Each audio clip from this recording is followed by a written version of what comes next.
I'm here with Ciaran Brady, one of the probably the best. He definitely was the best bantamweight amateur last year with the Virtus tournament. I want to say three belts as well, 11-2. I want to say you finished on in the end. Yep, Yeah, that's right. Yep.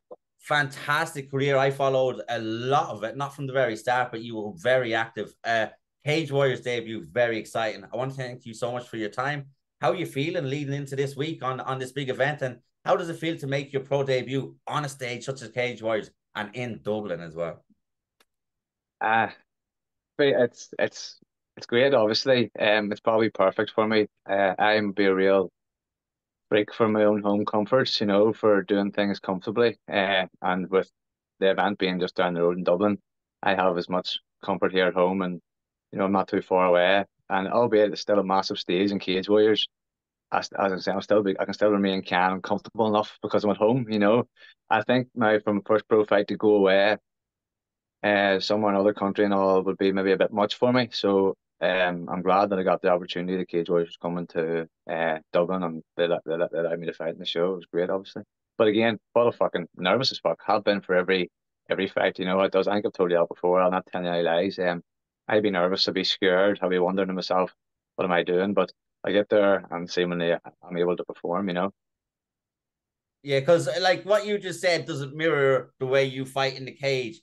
You're calm, like, and even an amateur, you don't have much time to work in the positions, especially that you like to work in, because you're completely at you're dominant and you're very overwhelming with the wrestling. But you take your time, you never rush it, and you never see. You talk about the nervousness, you never see that in your fight style. But it's something I actually want to ask you on. Like a lot of people say, I don't get nerves anymore. For me, that kind of I don't want to say scares me, but it concerns me because I think if you're going into something such as Cage Warriors or any sort of a fight, there should be some nerves, shouldn't there?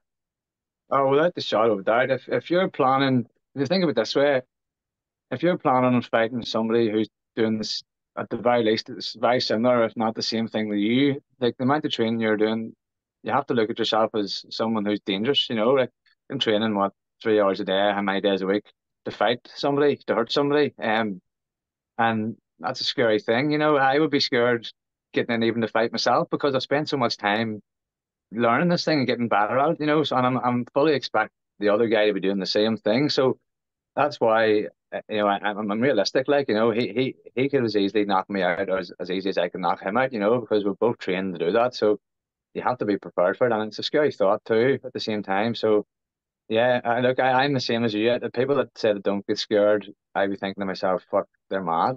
But again, each to their own. I suppose it works different for different people, different strokes for different folks and all that. But in Yeah. terms of obviously you'd won so much at amateur. Were you expecting Cage Warriors to come in and if so, what was that like finding out they were interested in you and knowing that they obviously were watching you at some stage because they didn't just pick you out of a hat? Well, it all kind of happened quite quickly. I thought I had blew my chance. I'll be honest with you. When we were over at Octagon in November, must have been the 26th of December or November for Aaron McDonald's pro debut. And I was over there with Seb and Aaron, and we were just it was the Friday, so Aaron had weighed in, and we had just ate all day. Really, he had reloaded, and I had ate with him. We'd been to Nando's. I had been a real fool that day. And I was treating it like a wee holiday. Well, and then I went back to the room that night and I was lying down in the bed and Seb looked around him and goes, "What weight are you?" And I says, "We went to stud in the scales anyway." And he said, "I might have a fight for you on Brave, 57 kg." But I'll be honest, I was 72 kilos when I stood on the scales that night in Manchester. And I had 6 weeks to get less. I had 5 weeks to get to 57. And I did say to myself when I was going to go pro, I could probably make 57, but it's a hard enough sport, hard enough this life without killing yourself for any longer. I'm happy enough at bantamweight. If things don't go so well at bantamweight, then maybe I'll think about 57. But for now, I thought then, but I did agree to take the fight originally at the first few days. I said, yes, I will.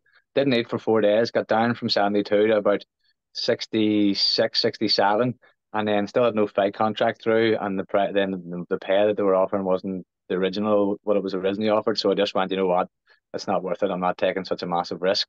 So once I turned down that opportunity, I thought, oh fuck, I've missed my big chance. But then again, it was next option was Daki's show, IER, which I was happy to fight on, happy to make my debut on, and then one day Daki just texted me saying, "Hey, if I can't get you matched tonight, do you want to fight in Cage Warriors?" And I was like, "Oh, well, hi, yeah, well, I suppose, why not? You know, again, scared to death. Like I'm probably thinking to myself, fuck, even doubt myself till now, am I ready to fight on Cage Warriors? You know, but I have to look back then. I never expected to do so well in my amateur career, you know, and I did. So I have to look at it that way, you know. Who knows how well I'll do here in pro career, you know. Yeah, and I think you undersell yourself at times. I really, really think you do. But I think Nothing that's to- what drives you to become better. I Yeah, think I the yeah, same in certain aspects. I used to do with when I went back to college when I was older in my job. I'd go, I'm not doing good enough, but that would push me then and I'd get yeah, better. Whereas I find if I rest on my laurels and go, I'm doing a fine job, I coast and it seems yeah, like you are doing just getting better and better every day. And Cage Warriors, what like when you look at obviously just yourself, there's a Darryl Ward's making his debut yeah, or his Cage Warriors debut, his second fight, Emer Darcy. There's a yeah, couple man. of guys like there's a couple of guys that would have been around the scene the same time as you that are just breaking through, Solomon Simon, people like that. How does Yeah. it feel when obviously you've got this opportunity, but you're looking around at all these other guys that were coming up on the scene, which you're thinking, like, these guys are all here. Like, what does that make you think about Irish MMA and the level we're at? Well, that's it. It gives you confidence saying that if I was able to be at the top of Irish MMA, um, like we are strong. Irish MMA is strong. You know, if we can get like how many, I don't know, I would love to see it, but how many times does say these Cage Warriors go to a different country and nearly fill the whole card with just the local fighters? You know, it's that Cage Warriors card is more or less done that. You know, it's more or less all there's nearly one Irish fighter in each fight, and to be able to do that, it just shows the strength of the strength and depth of Irish MMA. You know, and so to then, yeah, as you say, think back and think, right, I come from that category. It must be strong. It gives me confidence then, you know, obviously I must be doing all right, you know. Yeah, no, and you are doing it. You're doing better than all right, let me tell you. When you started from your very first fight, right? When you started your amateur journey, did you envision this happening within this space of time? Not a hope. Not a hope in hell. I can remember my first fight standing warming up for it, and Ciaran McConway was the Clanmore bantamweight champion at the time. He was warming up to defend his belt, and I was the first one of the first fights. And I can remember looking over at Carl and thinking, fuck, look at him with the belt and all, that's class. And then within 5 fights, I fought him in the fifth fight for that belt. Now I lost. That was my first loss. But I can remember thinking the whole way through the fight, oh my God, I'm fucking actually surviving in this fight. I think it's one of the reasons why I didn't win that fight was because I was too happy that I was surviving. I was comfortable. You know, I was like, fuck it, hell, I'm in here with him and I'm happy enough with myself. I'm doing okay. But it's only now when I look back, I didn't really put myself out of my comfort zone in that fight because it was just I was so proud of myself that I was still in there and doing all right, you know.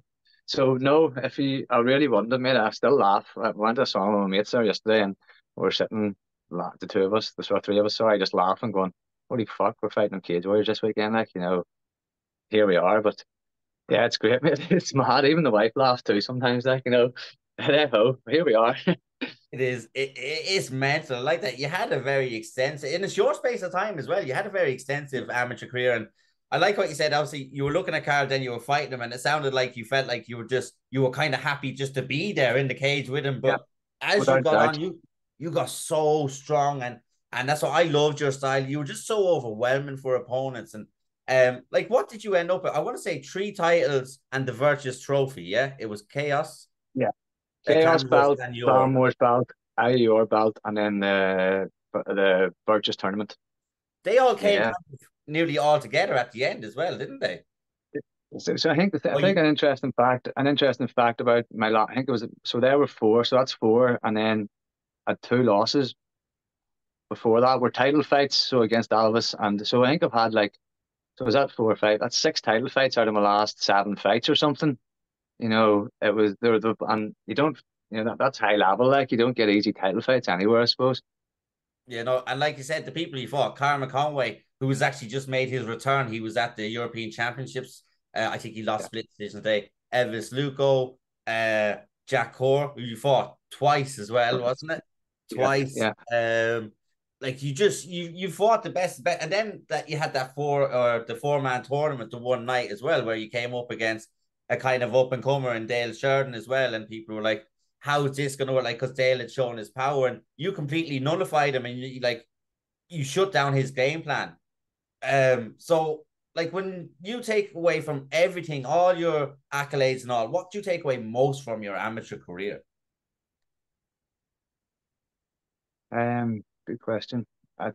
Just consistency, mate. If and yeah, that ability to never be happy with where I was at. I went 4-0, and then when I was fighting Carl, started to feel like, oh, this is easy, you know. Oh, this is maybe started taking a few shortcuts. Lost two in a row, and it was the best thing that happened to me because no matter really how good you think you might be in this sport, if you're not consistently training, you're off the mark, you know. And I think that's the main thing with me. I've just been like I haven't taken any massive, no real time off or anything. And camps aren't crazy camps now where I'm think, oh, I'm in fight camp, I need to be doing this, this, and this. It's just been so consistent for the last 3 years, 2 years now, you know, where everything's just been going well. Don't change what's not broke, you know. Yeah, no, and saying that like that, you with 13 fights in your amateur career, and you obviously gained a lot from that because you can see, like you said, how your camps used to be or what you used to do at the start. Because I mean, you talked about weight cutting as well from the start and how it went on. And do you think that's why a lot of people should stay at amateur? And I'm not saying stay for a long time, but stay for between the 10 and 15 mark because the likes of the event we talked about before, how to keep yourself calm. Do you think all these things just come over time and experience and a lot of people now are kind of rushing to get into pro because of the way the scene's popping. Do you think if you were to give it an amateur advice, would you say stay in for a good few fights until you get the feel for everything? Because it's not just the fight you're going into, it's all the other things around it. Absolutely. It's like this even the shit I've had to deal with this week, you know, with different people from not that it's been a pleasure like working with Cage Warriors, it's been great. But it's just a wee bit more than your normal promotion, like, you know, and then on top of that, again, at the end of the week, you have to fight somebody here. So there's a lot that goes on. But no, yeah, I would advise it. Yeah, I'd stay amateur for as long as you feel like you can until you feel like, right. Like, well, here's the truth. If I felt like if I would have stayed amateur for the rest of my life, if Seb wouldn't have told me I had to go pro, you know, and because that level, the amateur level is brilliant. Like, so I would just say, yeah, keep hammering away at your amateur level until your coach decides that you're ready to step up. You know, it's some people will feel like I know for sure. Like, there's some guys you get some laugh at. Like, there's boys I meet there that have had, I don't know, say one boxing fight and think they're going to go into their number two boxing fight and spark a bike clean out. You know, one bang them in one, and you're like, I'm training again. I'm saying 15, 20 hours a week, and I don't know. I don't have that confidence that I'm going to do that to somebody. So where does that one person get the confidence from? But everybody's different. But if you need the confidence and you need to work on the cage time, the amateurs perfect to do it. Like, you know, you can rattle away as fights as often as you want, like I did, you know, and providing you're not killing yourself to make weight, you should be improving every time and working out what's going wrong. Yeah, 100%. Like you said, you were kind of I don't want to say glad, but you said you were happy those losses came when they did. That kind of it Yeah, gave you the kind of kick up to get that more consistency to kind of like, okay, this is real, get to it because better get them then than get them further down the line. You know, that sort of a way. absolutely. And like that, like I said, since then you could just see you visibly improve. And when people came up against you, it was just like this is going to be, and this is not disrespectful to people, but I would look and go, this is like this could potentially be just like a Ciaran Brady mauling, like controlling them and frustrating them, especially when you're fighting strikers and they're down and they can't get back up and they all they want to do is knock you out, but they can't. And you can see even just the physicality and the mentalness of them, they kind of just go like get deflated. And you were very good at you have a game plan, you stick to it, and you do not deviate. That's one thing. Well, that's what I get from watching your fights. I don't know if it is Yeah, actually the game no, plan, but 110%, mate. That's how I got to where I've got to. Exactly what you're saying there. Like, you know, there's no secret to it. yeah, That's exactly it. Like, I have a game plan and I stick to it. that's what I assumed. But then I was like, maybe it's not his game plan. He only knows his game plan. But that's what I assumed. It looked like I'm gonna go in, do this, do that, and then you move on. But going forward, obviously, you're gonna be fighting on the card with Decky. Okay, so Yes. Decky has been around a while. He's been on Cage Warrior. He's in the gym. He's kind of like, and I spoke to him the other day, and he feels like he's at the stage that he's like more. He's a mentor now to the younger kind of Absolutely. generation. Talk to us about your Absolutely. relationship with Decky McAleena. 100%, exactly what you just said there. He's a bit of everything there. He is, I would call him, people I try and describe him as I would just sort of say our team captain, you know, our main. our main pro. He's obviously he's been a big part of Team Torres from before I got there. But when I did arrive, like Daki has been almost like a big brother figure, like he is to everybody in the gym, especially when we started running IUR. We started running Muir. He looks after us, and it's not like he looks at them. So not saying that as in he gives us easy fights or anything, because he definitely doesn't. He picks the toughest fights for us in IUR, but he he'll always give you a fight if you need it. He'll always give you a reason to be training. He'll keep tabs on, if you're fucking up, he'll give you here, where were you, what are you doing, and Jackie McLean is a top, is 100% one of the good guys in the sport, like, and it's an absolute honor and a pleasure to be sharing the card with him. Funny, like even you know the guys in Energize show put up a poster today of me and Daki on the same poster fighting in Cage Warriors, and when I seen it, I was like, "Wow!" It really blows my mind. Like I'm thinking to myself, "My God." Because again, I would have looked up to Daki massively. Like, when I first started going to New York, I didn't walk in. Still do look up to him, but fuck, there's Daki McLean, and he's fighting in Cage Warriors, and now I'm fighting alongside him. But it's been great. He's really helped me out. I'm glad I'm fighting with him. It was made it a lot easier, that's for sure, that he's on the card. It's given me a lot of confidence knowing that he's going to be not too far away from me at all times. Like, Yeah, no, he's a promoter, he's a partner to his missus, he's a father, he's a fighter, he's just an all round. He, like you said, he is one of the good guys in this sport, for and sure, what I love about him, there's for no sure. bullshit with him. Like No if bullshit. something he'll say, Dave, like this, that, and the other. No, he won't be a dick, but he'll just say straight out, Yeah, this is what yeah. it is, and he definitely didn't give you easy fights because there's a lot of cards I remember going, like, but he done that because that wouldn't have benefited your career. And do you feel fighting on his show benefited your career because he gave you the hard fights? Oh, absolutely. Yeah, without the shadow of a doubt, it didn't hold me back. Like, uh, and like the one even against Albus Luco was short notice, interim title fight that like I had just fought him maybe a couple of weeks before in Clan Wars, and it was up and down that week. It was like I didn't have an opponent, then I did, then I did, and then it was like, boom, you're fighting. I was like, go for the belt, and I was like, oh, fuck, right, okay. Coming off a loss, I was thinking to myself, oh, is this really what I want to do? And I lost again, but and it done me no harm whatsoever. It was I done exactly what I didn't want to do, so I had a game plan, and I didn't stick to it. I varied from that game plan, and I lost the fight. That's how simple it was. And that just by him giving me that fight allowed me to know. Again, it just reminded me to not veer off that path. But again, it definitely benefits us. Even Shea, look at Shea there, for example. Fighting Shea and Damien, is it? They were, Yeah, what a fight. yeah. What a fight. And then like again, he could have dodged that fight no bother, not give Shea a handy. No, Damien had the title actually, so he had the fight for it. But again, no, look, he'll take what he gives us the tough fights to improve us. He's told us that before, saying he's honest with us. So he'll tell you, he'll say, look, I'm giving you this fight because it's a tough fight, and you're like, right, perfect. He'll not say he'll not tell you he lies. Yeah, no, because like that, there's been nights where the Tours lads have been in, like on the, I want to say the losing side of the night. So there might be 8 fights and they might have lost five and won three, and Yep. he does that for the benefit and more power to him because he knows himself you need those fights. But with this Yeah. weekend coming, it's going to be in Dublin. You know what the Irish crowd is like. And you said before that you used to kind of like you'd be worried out the back, not worried, but like you found it hard to take time. Are you going to embrace this or take all it in, the event that it is? And because Decky and yourself, I would presume, are going to have a really good crowd coming down.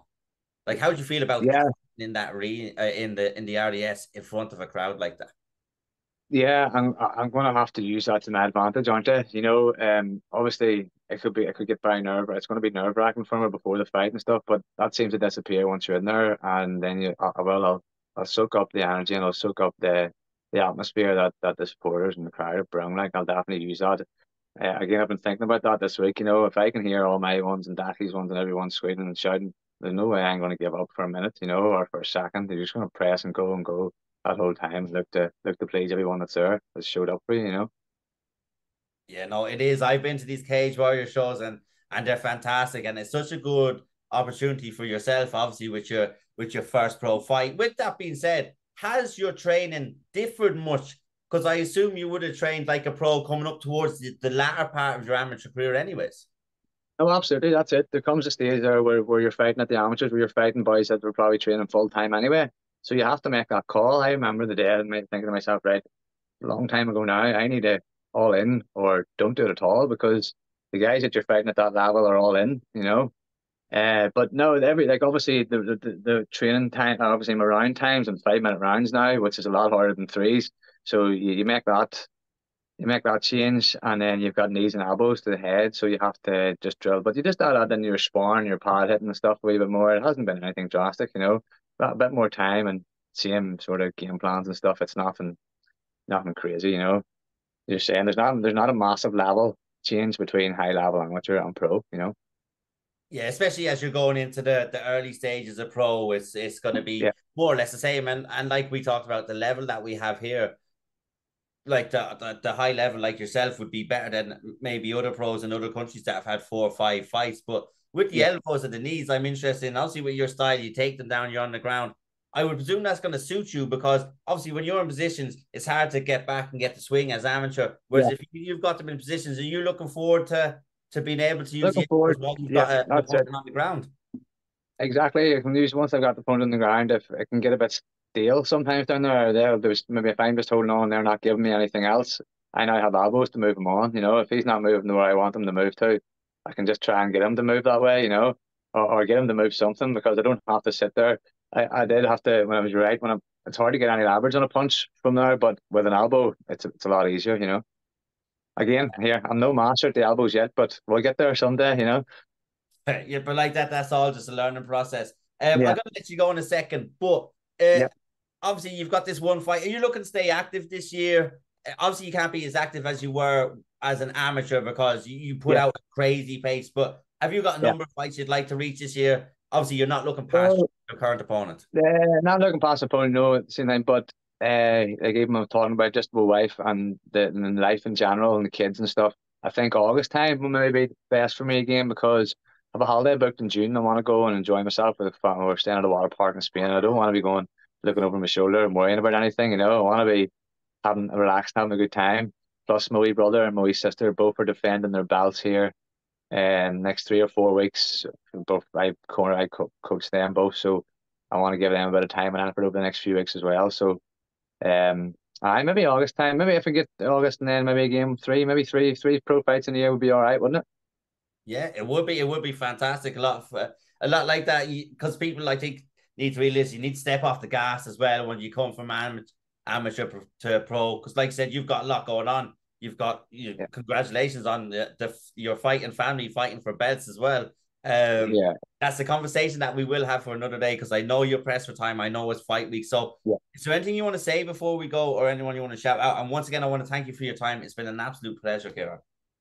No, look, just shout out to my sponsors. I have them all up on the page anyway. I'll not bombard you with them. And thank you to you, Dave. Just thanks for having me on. Let me say my bit as always. And yeah, no, thank you very much. That's it. Thanks for having me. Thank you. I will be watching you this weekend. Thank you very much and enjoy the rest Yeah, of the day. good man. Thank you so much.